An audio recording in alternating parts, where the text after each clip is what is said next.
Staying calm, beautiful and regulated is not about having the perfect routine. It's about creating a space where your nervous system can feel safe to thrive. It's not a to-do list, it's not a routine. It's a rhythm that promotes your peace and that protects it. In this vlog, I'm showing you how I stay untouchable and regulated intuitively throughout the week without depending on routines or on circumstances. And after this video, you'll be able to do the same for yourself. To be truly untouchable, you can depend on external circumstances. Either you call them routines, motivation, or discipline. You can only depend on your identity. And on this channel, we built this identity. Today, instead of teaching you, I'm gonna show you how to do it myself. Good morning. I just woke up and I took a moment to feel my body in order to understand if this is gonna be a day where I push harder or a more laid-back day. Since lately I've been quite overwhelmed, I decided to take a more laid-back day. I don't have a nervous system regulation routine because I want my body to guide me. I don't think it should feel like another list of tasks for my mind, for my body. For that, I already have other things. In the past, I tried routines that were supposed to regulate me, but I ended up even more dysregulated. What I realized is that no routine is what works better, because when you listen to your body does... your body is the nervous system. You can talk to your nervous system. When you don't do it, you end up pushing yourself into routines that instead of regulating you, they dysregulate you even more. Regulation should not feel like a full-time job. It should feel like peace. Your peace is the main point of all of this, not doing. I take a lot of time to get ready. I want to bond with myself. I want to take some time where it's only me and I can make myself feel seen. I give myself attention, presence. It's just another form of bonding. Like you bond with your friend, like this I bond with myself as well. I don't like to sit there and say affirmations, forcing myself into something, because just what comes natural to me is putting on some music and enjoying my own presence, enjoying getting ready. Me time is a biological need, and every single day I spend high quality time with myself. However, this time I'm gonna spend it with you. I show you all the products that I use to do my makeup, so I finally clarify all your questions. And yeah, let's start. Here's the foundations that I use. A bit of blush. I like it to mimic kinda blood flow. I don't like it to look like makeup-y. I'm gonna do also the lip combo that you always ask me about. I put this Benetint as a base, especially in the borders. After that I go with a little bit of brown.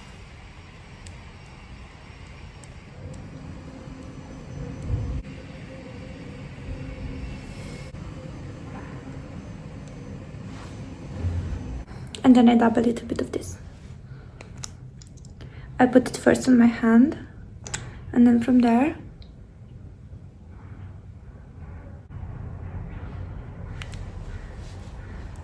if you have fair skin with neutral undertone, this is gonna be your best friend.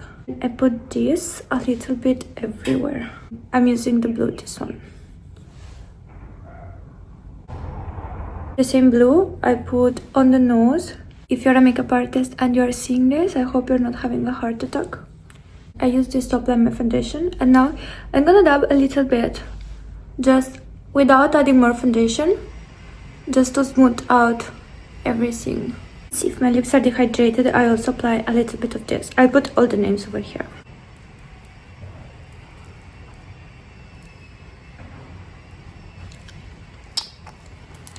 Voila. I usually apply brown pencil on this part, very thin, but today I can't find it, so I'm gonna go directly with my mascara. It's just drugstore mascara. Mascara, for example, I don't care about getting a good one because I think it's better I just work on my lashes, you know, like highlighters, blushes, all of that. I tend to invest, but I never invest much in mascara, lip liners. I think they do what they have to do anyways. That's it. I like makeup that doesn't wear me, but I wear the makeup. I did a little workout and now I feel regulated again. And now I'll deal with some people and some tasks that are potentially dysregulating. I have this rule for myself where I reserve a part of the day for the people that are unpredictable for me. I never know how they will talk to me, what mood they will be in. Those type of people, I just separate a part of the day for them and I deal with them. Because if I'm half dysregulated, half this and that, I know that I will be reactive. I know that I will take things personally and I don't want to let these people have power over me. That's why I'm very selective with the time that I give them. I choose a part of the day where my regulation battery is completely full. And I know that no matter what they say, however they talk to me, however they feel, it's not gonna affect my inner state. I want to always protect my inner state from people that are unpredictable. I'm gonna do these calls and I'm gonna be back to you. Look at that green bird. He's so cute. He looks just like a leaf. You're so sweet. Today we are taking the dogs for a haircut. I take one whole day a week to disconnect and to spend completely with the people that are good for me and that my body feels safe around. And that day I don't do anything else, I don't do work, and I try to not use my phone at all. This is extremely regulating for your body. As I always tell you, having 1 or 2 safe relationships in your life is enough to keep your body safe and regulated. Look at this little baby, he doesn't like to shower. Oh my god, it's such a scared little baby. It's just a shower. I was sad for no reason today, so I decided to go for a haircut instead of having a mental breakdown. Don't even get me started, because yes, it makes sense, okay? Only girls can understand, and that's totally fine. Besides that, my hair was drier than my patience, which is not easy. What do we think about it, by the way? Because it was very long, but whatever. And now we are definitely happy. But got the blowout.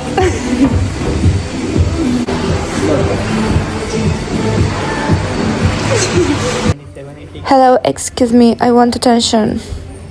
Hey, where is my attention? Hello. And remember, you don't owe anyone your regulated state. You can choose who has access to that version of you, and it's a privilege to let them in. Now we're going back home. Oh, motherfucker. This is definitely the cutest moment of the day. Not the safest one, but the cutest. Don't try this at home. This is an experienced dog driver, okay?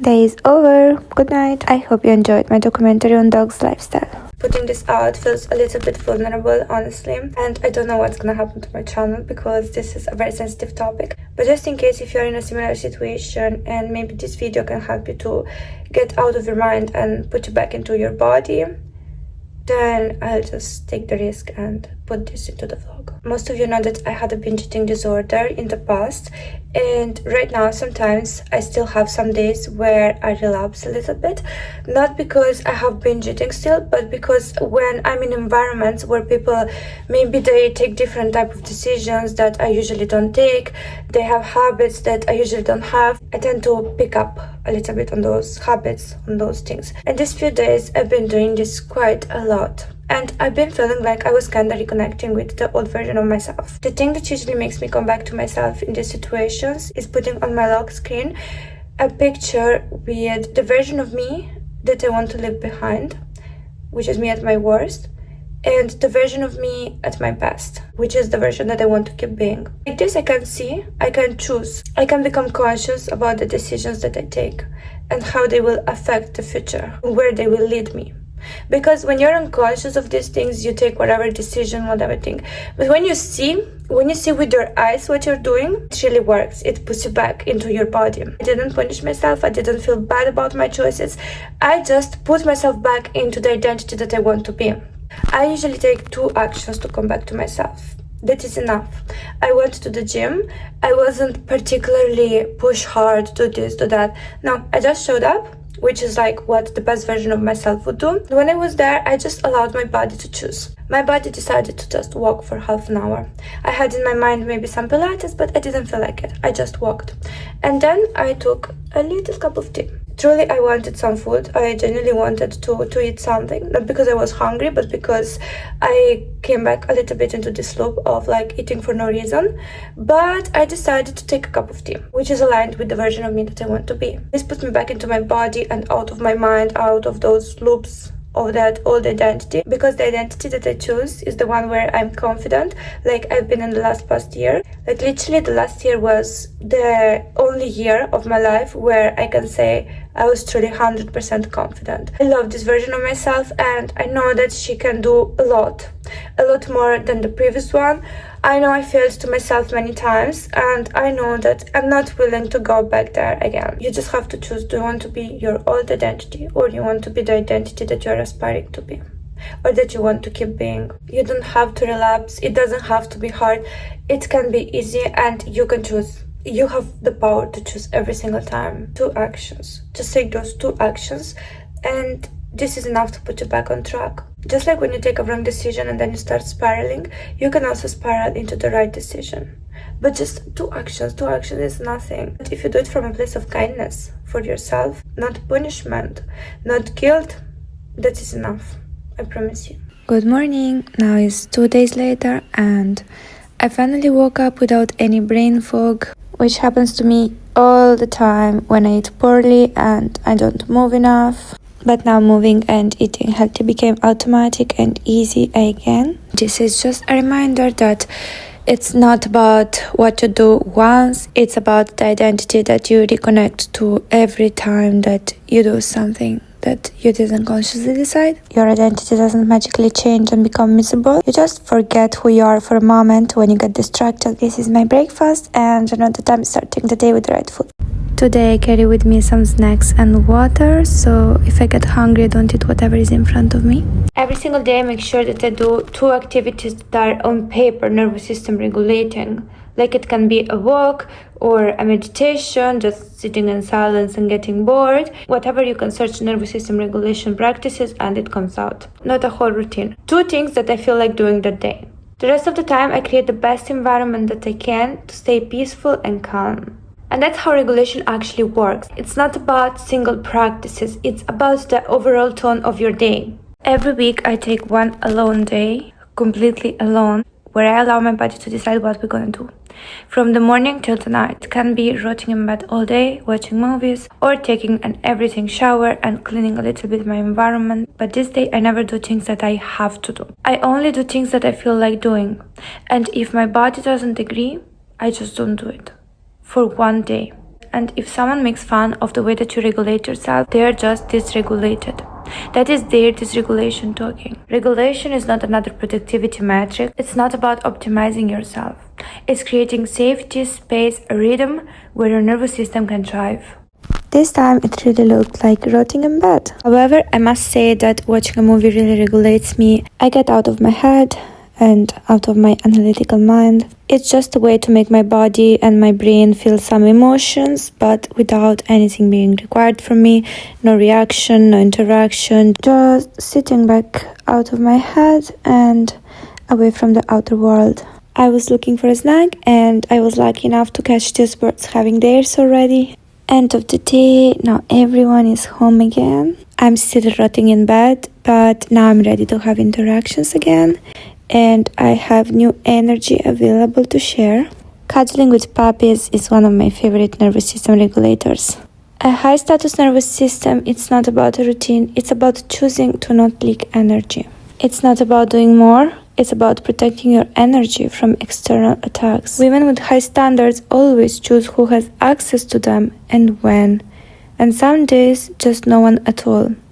And when someone contaminates our nervous systems, we don't panic. Because we always have a backup plan on how to come back to our identity.